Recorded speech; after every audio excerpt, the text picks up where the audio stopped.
conduit and funnel to the new world order, exactly the type of politician required to augur centralised uber-national power. So that, and the phrase that scared me most is when he said Britain is being deliberately dismantled. Throughout that, what I started to question is, where will true opposition voices come from? Are you going to see them come from what used to be regarded as the right? Parties like Reform, are they going to provide solutions realistically? And I mentioned when introducing this item the significance of, do you want to call them online voices, activist voices? I don't even know how to describe figures that seem so modern as Andrew Tate.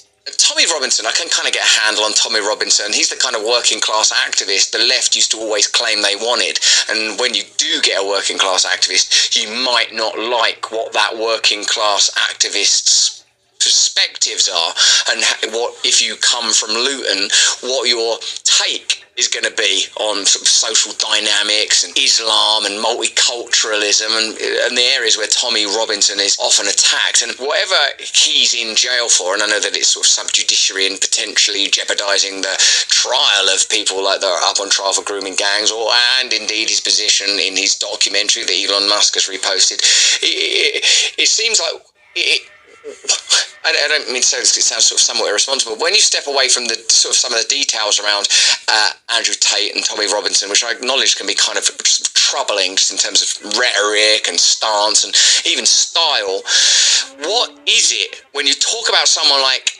Starmer, who's like an avatar, a ghost, a kind of phantom politician, the man who's not really there? Almost in his voice you can hear that, in that kind of absence of the kind of nasal, throaty voice, that there's a kind of an absence at his core. But what are these kind of somewhat priapic, earthy, occasionally erratic, authentic, difficult figures that are starting to kind of rise up like a new Gog Magog while these aisles are being kind of dismantled?